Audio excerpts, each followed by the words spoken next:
రోజు తెలుసుకోబోయే ఈ కథ అనేది కల్పిత కథ కాదు. ఇద్దరు భార్యాభర్తల జీవితంలో జరిగిన ఒక యథార్థ సంఘటన. ఎందుకంటే ఫ్రెండ్స్, ఇద్దరు భార్యాభర్తలు కొన్ని మనస్పర్ధలతో విడాకులు తీసుకుంటారు. కానీ వారు విడిపోయిన 6 ఏళ్ల తర్వాత అనుకోకుండా ఒక టైంలో కలుస్తారు. ఆ తర్వాత వారి జీవితంలో మళ్ళీ ఏం జరిగిందో తెలిస్తే ఖచ్చితంగా మీ కథల్లో కూడా కన్నీళ్లు ఆగవు. కానీ ఫ్రెండ్స్, చాలా బాగా ఖచ్చితంగా ఉంటే ఈ ఎమోషనల్ స్టోరీని ప్రతి ఒక్కరు కూడా, ముఖ్యంగా భార్యాభర్తలు కానీ, అమ్మాయిలు కానీ అబ్బాయిలు కానీ తప్పకుండా చూడండి. అయితే వీడియోని పూర్తిగా చూసే ముందు మీకు ఒక చిన్న రిక్వెస్ట్, ఈ వీడియో కనుక మీకు నచ్చితే తప్పకుండా లైక్ చేయండి. ఫ్రెండ్స్, తరుణ్ అనే వ్యక్తి జీవితంలో జరిగిన ఈ యథార్థ సంఘటన గురించి అతను ఏం చెప్పాడు అంటే, తరుణ్ ఒకసారి హైదరాబాద్ వెళ్ళటానికి ట్రైన్ ఎక్కాడు. ఇక ట్రైన్ ఎక్కిన వెంటనే ట్రైన్ ఉన్న తన ప్రియుడి గంట మీద పడుకుని ఉన్నాడు. ఇక కొద్ది సమయం గడిచిన తర్వాత అతను కళ్ళు తెరిచి చూసేసరికి ఎదురుగా కింద స్థితిలో ఉన్న వ్యక్తిని చూసి అతను ఒక్కసారిగా షాక్ గురయ్యాడు. ఎందుకంటే ఎదురుగా కూర్చొని ఉన్నది తన మాజీ భార్య. అయితే వారిద్దరు కూడా 6 ఏళ్ల క్రితం విడాకులు తీసుకున్నారు. కానీ 6 ఏళ్ల తర్వాత తరుణ్ మళ్ళీ తనను ఇప్పుడే చూడటం ఫస్ట్ టైం. అయితే ఆమె పేరు శైలజ. ఇక శైలజ అక్షరం చూడటానికి చాలా బలహీనంగా ఉంది. కానీ అప్పటిలాగానే సింపుల్ శారీలో కూడా ఆమె ఎంతో ఆకర్షణీయంగా, అందంగా కనిపిస్తూ ఉంది. అయితే అప్పట్లాగా ఆమె మెడలో మంగళసూత్రం, కాళ్ళకు మెట్టలు లేవు. ఇక వెంటనే తరుణ్ మనసులో, అంటే ఆమె ఇప్పటి వరకు మళ్ళీ పెళ్లి చేసుకోలేదా, లేదా నాలాగే తను కూడా పెళ్లి చేసుకోకుండా అలాగే ఉండిపోయిందా అని ఆలోచనలో పడ్డాడు. ఇంతకు అదే సమయంలో శైలజ కూడా పైన పడుకుని ఉన్న తరుణ్ని చూసింది. ఎంత విడాకులు తీసుకున్నా కూడా ఒకప్పుడు భార్య భర్తలే కదా, కాబట్టి ఆ జనంతో, ఆ బంధంతో తనతో మాట్లాడాలని తరుణ్ అనుకున్నాడు. అందుకే తను మళ్ళీ పలకరించాడు. శైలజ, ఎలా ఉన్నావు? నేను బాగానే ఉన్నాను అంటూ నా వైపు చూడకుండా కిటికీలో నుంచి చూస్తూ నాకు సమాధానం ఇచ్చింది శైలజ. ఇక వెంటనే నేను కూడా నా సీటులో నుండి కిందకు దిగి ఆమె పక్కనే కూర్చున్నాను. ఎక్కడికి వెళ్తున్నావు శైలజ అని వెంటనే అడిగాను. ఇక వెంటనే శైలజ, మా అమ్మ ప్రస్తుతం అన్నయ్య దగ్గర ఉంటుంది.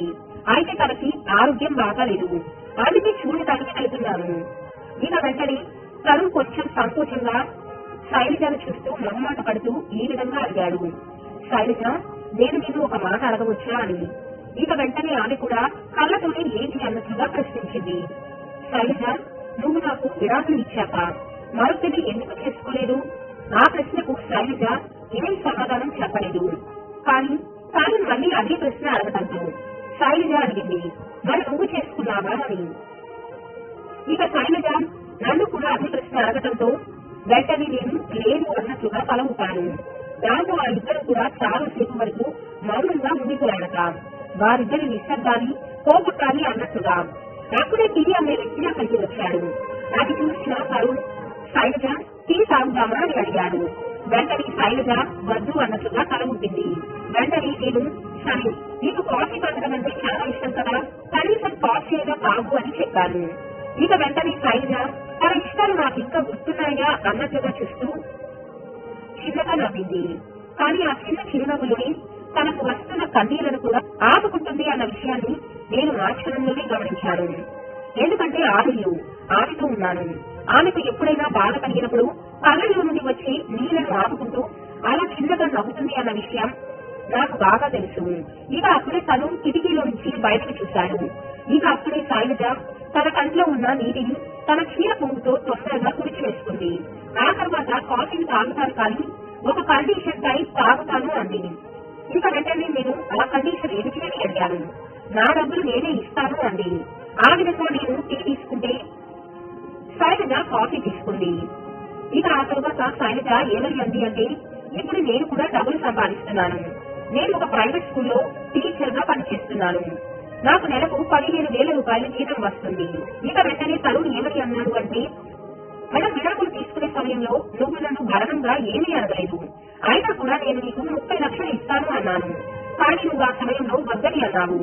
నువ్వు కనుక అప్పుడే ఆ డబ్బులు తీసుకుని ఉంటే నువ్వు ఇప్పుడు పనిచేస్తున్నట్టుగా ఏదో ఒక ప్రైవేట్ స్కూల్లో టీచర్ గా పనిచేయాల్సిన అవసరం లేకుండా నువ్వే ఒక చిన్న స్కూల్ ని పెట్టుకునేదాన్ని కదా అని నేను అన్నాను.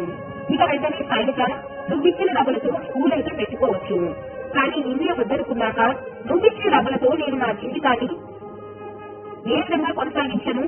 ఒకవేళ అలా బతికినా కూడా నా అంతరాత్మకు నేను ఏమని సమాధానం చెప్పుకోగలను? వద్దన్న మనిషి యొక్క డబ్బులతోనే నేను ఇప్పుడు నా జీవితాన్ని గడుపుతున్నాను అని నా మనసు నన్ను వేధిస్తుంది కదా. ఇక వెంటనే తరుణ్ ఈ విధంగా అన్నాడు.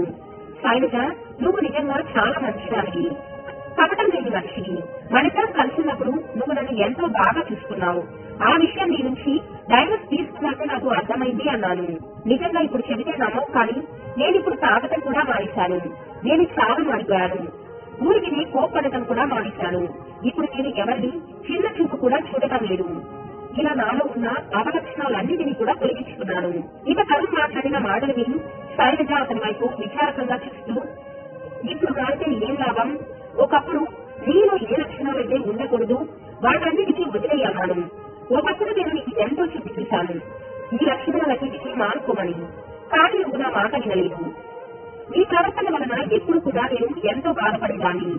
ఆ కారణం వలనే నాకు స్ట్రెస్ కూడా ఎక్కువగా ఉండేది. ఆ తర్వాత ప్రెగ్నెన్సీ సమయంలో నీ కోపం కారణంగానే నేను టెన్షన్ గురై 2 సార్లు అభాషకు కూడా గురయ్యాను. అది ఆ సమయంలో అలా జరగకుండా ఉంటే ఇప్పుడు మనకు 2 పిల్లలు ఉండేవారు కదా. ఇక పిల్లల మాట వినగానే తరుణ్కి కూడా చాలా బాధగా అనిపించింది. అతనికి కూడా కళ్ళల్లో నీళ్లు తిరిగాయి, కానీ వాటిని బయటకు రానివ్వలేదు. ఇక వెంటనే తరుణ్ కూడా, అవును శైలజ, నువ్వు చెప్పింది నిజమే.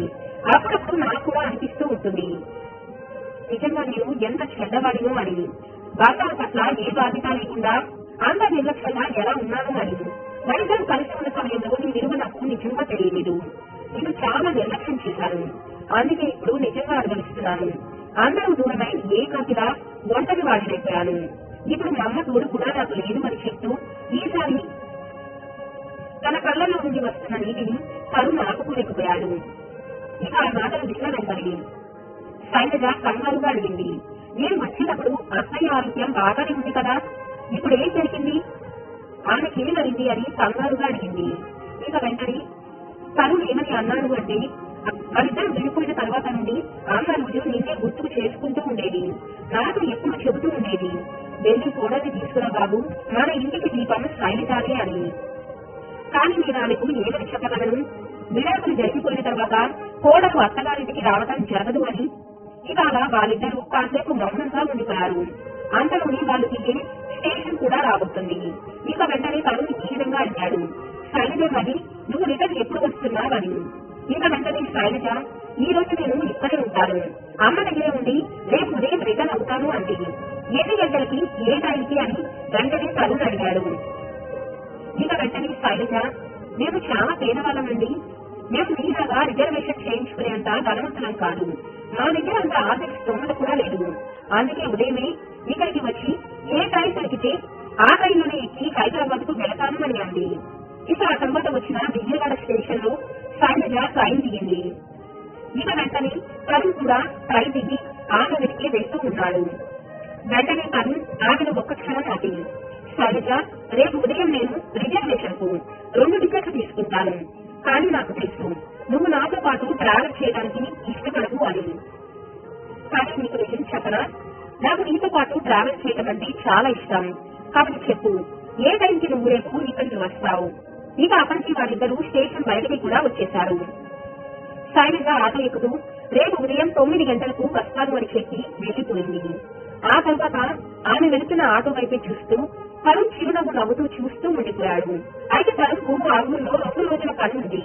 అంతేకాకుండా ఆ రోజు చాలా కష్టపడి 2 రోజుల్లో చేయాల్సిన పని మొత్తాన్ని కూడా తొందరగా 1 రోజులోనే పూర్తి చేసేశాడు.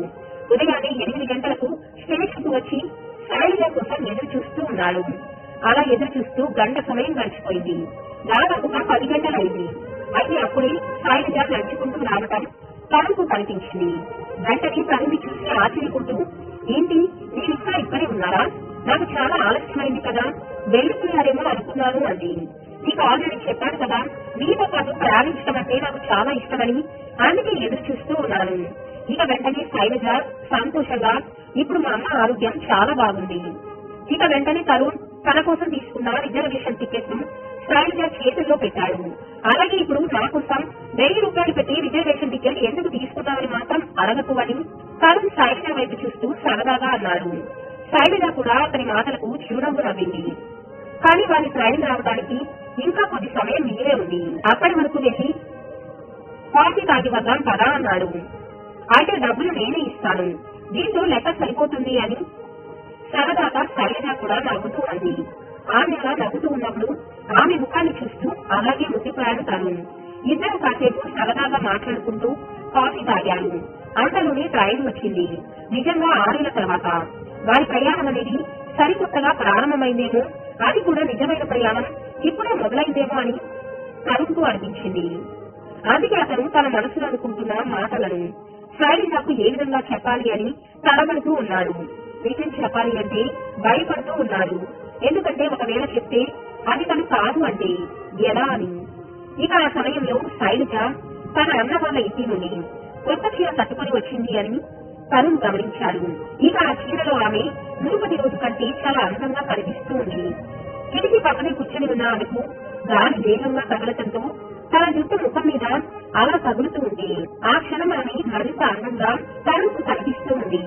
ఆ క్షణం తరుణ్ ఏమనుకున్నాడు అంటే, ఒకప్పుడు ఇది నా జీవిత భాగస్వామిగా ఉండేది, కానీ ఆ సమయంలో నేను ఆమెను ఎంత నిర్లక్ష్యం చేశాను, ఆమెను ఎంత బాధ పెట్టాను.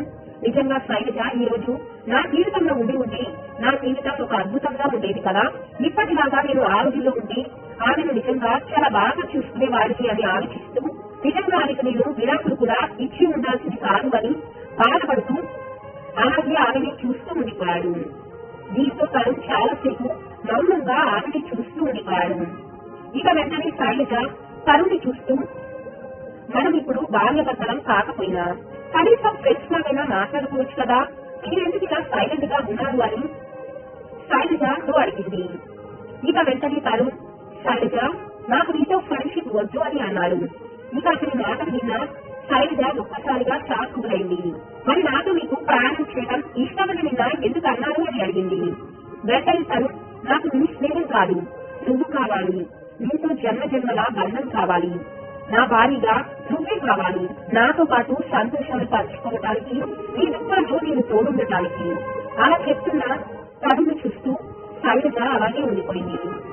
ఇక వెంటనే తరుణ్, శైలజ నిజంగా నేను తప్పు చేశాను, తప్పంతా కూడా నాది, నిన్ను నేను ఆ రోజులో సరిగ్గా చూసుకోలేకపోయాను, కానీ నువ్వు వెళ్ళిపోయాకే నా తప్పేంటో నాకు అర్థమైంది.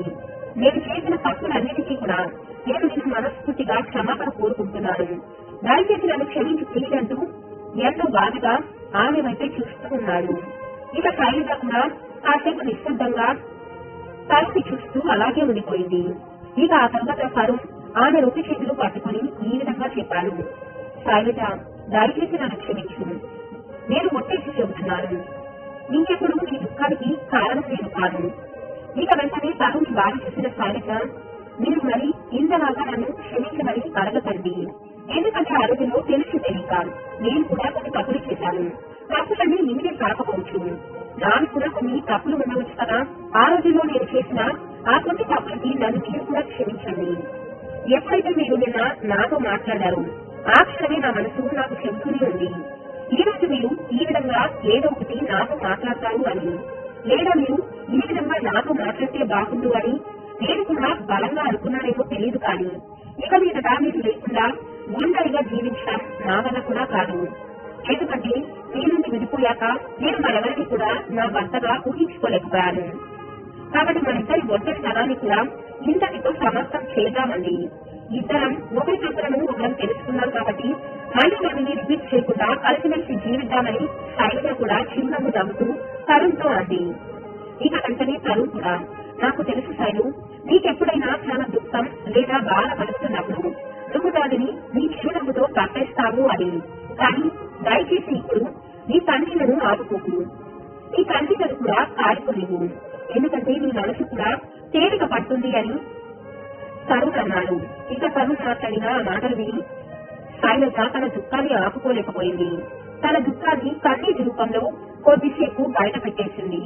అలా ఏడుస్తున్న శైలజను చూసి అక్కడ కూర్చున్న మిగతా వాళ్ళందరూ కూడా ఆమెను అలాగే చూస్తూ ఉండిపోయారు. కానీ శైలజ అక్కడున్న మరెవరిని కూడా పట్టించుకోలేదు. తరుణ్ చేతిని పట్టుకుని గట్టిగా రేపేసింది. కొద్దిసేపట్లో శైలజ దిగాల్సిన స్టేషన్ వస్తుంది, కానీ ఇప్పుడు శైలజ ఆ స్టేషన్ లో దిగాల్సిన పని లేదు, ఎందుకంటే ఇప్పుడు ఆమె అక్కడ దిగదలుచుకోలేదు, ఎందుకంటే ఇప్పుడు ఆమె జీవితం మళ్ళీ కొత్తగా ప్రారంభమైంది. అంటే ఇప్పుడు ఆమె గమ్యం తన అత్తగారు. ఎన్నో రోజులుగా ఎన్నో ఏళ్లుగా తను విడిచి వచ్చేసిన తన అత్తగారిలో అక్కడికే ఇప్పుడు మళ్ళీ ఆమె వెళ్లాలనుకుంటుంది. ఆ విధంగా తరుణ్ మరియు శైలజ ఒకప్పుడు విడాకులు తీసుకుని విడిపోయిన భార్యాభర్తలు. కానీ వారి జీవితంలో చేసిన తప్పులను సరిదిద్దుకొని వారి మనస్పర్ధాలను పక్కన పెట్టేసి మళ్లీ కలిసిమెలిసి జీవించాలని మంచి నిర్ణయంతో వారిద్దరూ చేతులు పట్టుకుని వారి గమ్య స్థానానికి చేరుకున్నారు. ఆ తర్వాత కూడా వారి జీవితాంతం ఎంతో అన్యోన్యంగా కలిసిమెలిసి జీవించారు. ఇదే ఒక క్రియగా జరిగిన తరుణ్ మరియు శైలజ కథ మీద ఏమనిపిస్తుంది? ఈ రోజుల్లో ఎంతో మంది భార్యాభర్తలు చిన్న చిన్న గొడవలకి పిల్లల గురించి కూడా ఆలోచించకుండా విడాకులు తీసుకుంటూ ఉన్నారు. కానీ భార్య మీద భర్తకు వారి పెద్ద పెద్ద సమస్యలు కాకుండా చిన్న చిన్న సమస్యలకే విడిపోయేవారు. ఖచ్చితంగా ఇటువంటి వారి జీవితాల గురించి వారి అనుభవాల గురించి తెలుసుకున్న తర్వాతైనా సరే వారి జీవితాల్లోని మనస్పర్ధలను పక్కన పెట్టేసి వారి అన్యోన్యంగా వారి జీవితాలను గడపాలని మనం కూడా కోరుకుందాం. మరి ఈ వీడియో కనుక మీకు నచ్చితే తప్పకుండా లైక్ చేయండి. అలాగే మీ జీవిత భాగస్వామిని మీరు ఎంతగా ప్రేమిస్తున్నారు కామెంట్ రూపంలో తప్పకుండా తెలియజేయండి.